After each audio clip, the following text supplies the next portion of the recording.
A warning now for a story that may be disturbing and too graphic for some young viewers. The Anchorage School District and police are investigating an alleged incident of hazing that occurred on a football trip over the weekend. Now, a Diamond High School football parent alleges that her freshman son and other young players were sexually assaulted by seniors on the team.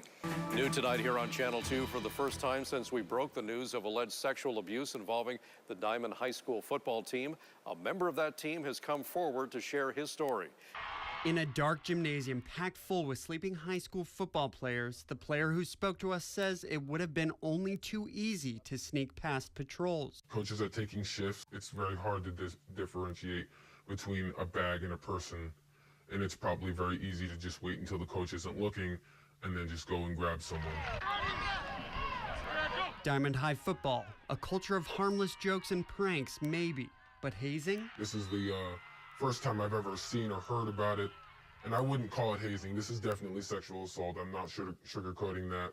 The school board has been in an executive session for nearly an hour now at this time with School Superintendent Dina Bishop, as well as some additional people, counsel, a lawyer for the school district, and a communications firm, Strategies 360, in addition to a handful of other folks. We have an update now on our lead story tonight. The Anchorage School Board has wrapped up a closed-door meeting concerning those allegations involving the Diamond High School football team. Channel 2's Jill Burke is live at the Anchorage School District headquarters with the very latest on this situation. Jill, what's the update?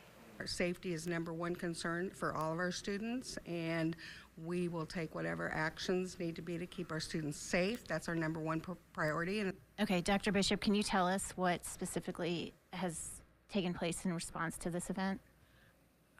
I want to share that we will come up with we do have a more comprehensive answer, but in communicating any kind of trip that students take, as well as just the safety of students in our care, any kind of reported incident, any kind of retaliation, retribution, anything like that, whether it happens at Diamond High School or an elementary school in our district, we take them seriously. Okay, I think I'm asking specifically, have any students received consequences as a result of the incident that is being investigated?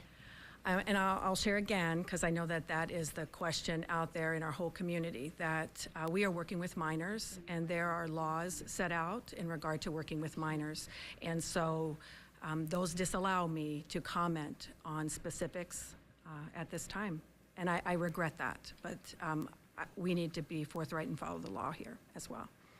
We have no other information to give at this time, and I think you have to remember that we are bound by state and federal laws and that we can't comment. We have to protect all our students, and this is another way that we protect our students is through their confidentiality.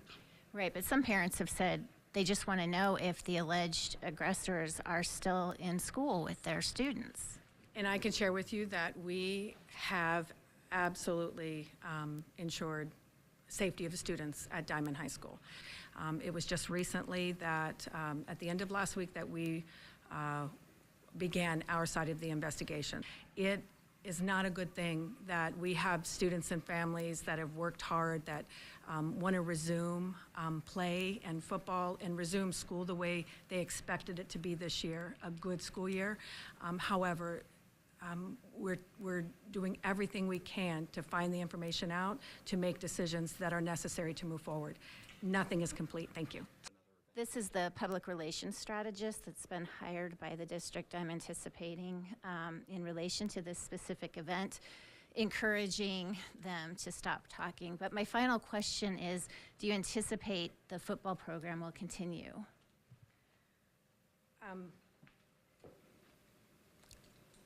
I can't speak because I don't have all the information that I need. The investigation is continuing. Can I say that I'm hopeful? I'm always hopeful to have good things happen for kids, but we're not complete, and it would be inappropriate to speak. The police department, it sounds like, is still conducting some of its work. The school district is conducting its work to find out what took place here and what consequences need to be levied. So more as it comes out. Back to you guys. All right, Joe Burke live at ASD headquarters tonight. And again, the school superintendent and the president of the school board making pledges to protect students at Diamond High School, but no details about how they're doing that. They're claiming it'd be a violation of state law for them to talk about actions taken against minors. And then pushing people to their website instead of having a lot of answers tonight. A player's mother alleges on Saturday evening that freshman boys laid awake terrified as several senior players took them one by one into another room where they were sexually assaulted by the seniors with their fingers.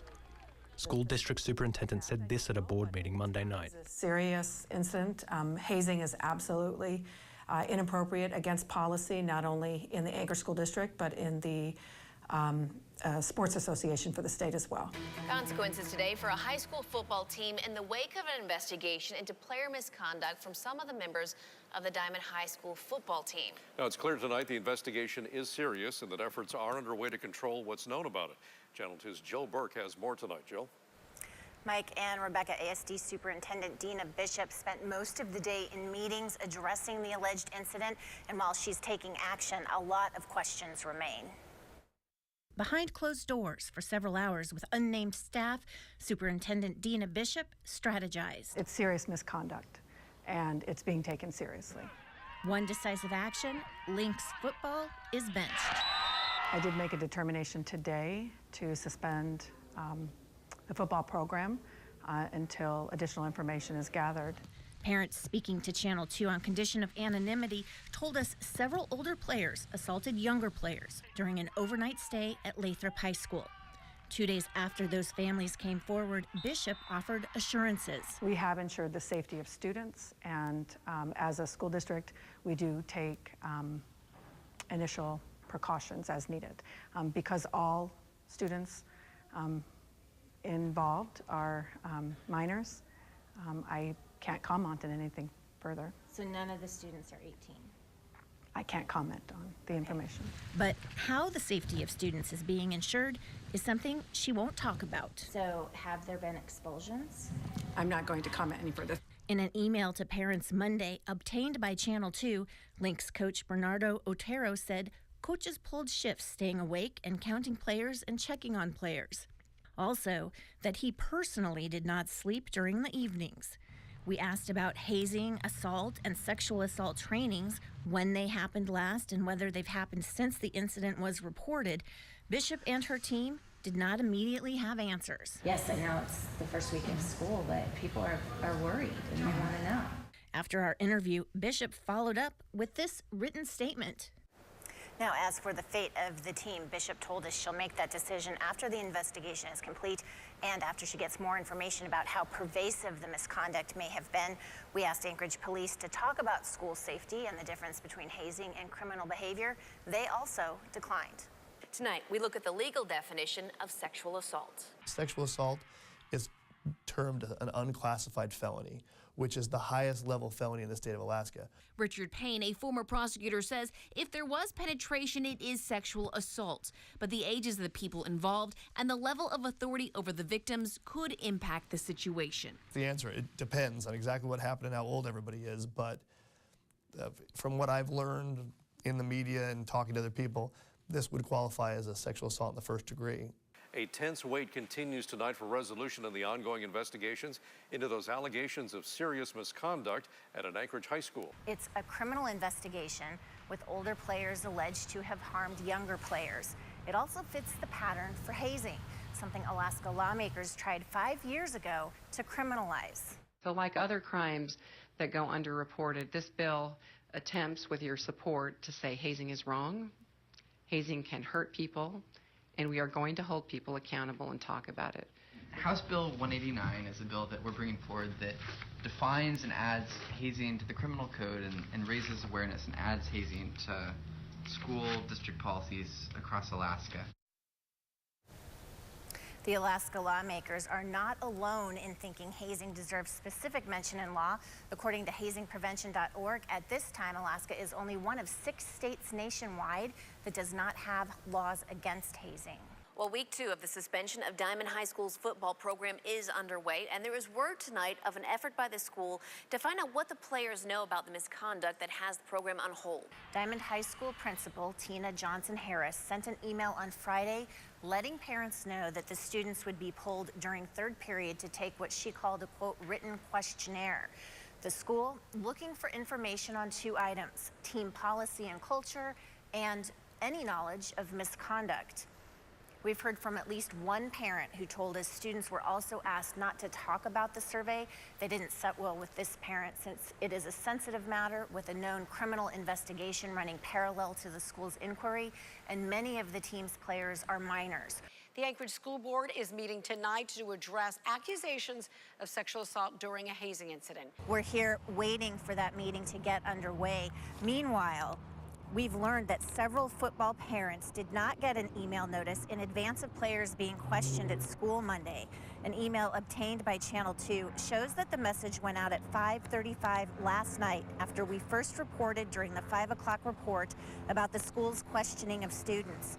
In the email, staff apologized and explained the school inadvertently missed several parents. Diamond High School football players back on the practice field today. Their team benched after a swirl of allegations. The Anchorage School District is assuring parents tonight that their students are safe at Diamond High. They withheld many details, cautious to follow what they said were legal requirements, ongoing investigations, and the confidentiality of minors. On the football field at Diamond High School, things feel too quiet. It's difficult to be a student athlete with no drills to run, no games to play. The football program remains on hold, pending the outcome of an investigation into serious misconduct. An investigation that players and families are ready to have gain yards. For now, all of the moves are behind the scenes. So this time we are going to be moving into executive session. I would ask anyone that's not part of this executive session to please leave the room. A closed-door meeting to discuss, to strategize. An hour later, some assurances. We will take whatever actions need to be to keep our students safe. That's our number one priority. Strong statements. We have absolutely ensured safety of students at Diamond High School. But citing confidentiality laws, few reassuring details. There are laws set out in regard to working with minors, and so those disallow me to comment on specifics at this time, and I regret that. Overall, a troubling start to the school year for all involved. It is not a good thing that we have students and families that have worked hard, that want to resume play and football and resume school the way they expected it to be this year, a good school year. Bishop would not comment on whether students, staff, coaches, or administrators had received consequences stemming from the investigation. As for whether Diamond will get to salvage any of the season, with a lot of green between today and the end zone, that too, Bishop said, is just too soon to know. I'm always hopeful to have good things happen for kids, but we're not complete, and it would be inappropriate to speak. Mike, this has been a nightmare the past 2 weeks for not only the victims of this incident, but also the Diamond High School community. But now there's a new coach named to the team, new mandatory training resources and sessions required of them, and a motivational speaker addressing that group tonight. Whether it's wins, losses, or how many yards passed, they missed 2 weeks because of this incident, and it was the time needed to conduct an investigation. Okay. The Diamond High School football team was back on the field Friday, practicing under a new normal, with hopes of a more positive end to the season. My message is about getting up when you get knocked down. Anchorage police say tonight they're done with their sexual assault investigation involving the Diamond High School football team. And tonight there is no increased clarity, at least publicly, about what happened and who did what to whom. Channel 2's Jill Burke has that story. Jill. Mike and Rebecca, tonight, as it has all along, Anchorage Police Department is saying very little, citing the age of the players involved. What we do know is that police are done, and as of now, there are no arrests, no charges. Now, APD is handing the case off to the Office of Special Prosecutions for a decision on what to do next. And we take any type of allegation seriously and we investigate. So what we do is we investigate, that's what we do. But this particular investigation, it's now been handed over to OSPA to make the determination if there will be charges.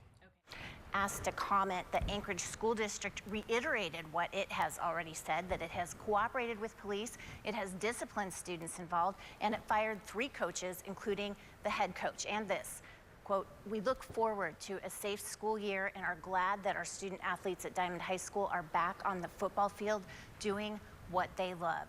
So as all along, ASD and APD continue to keep what they know closely under wraps.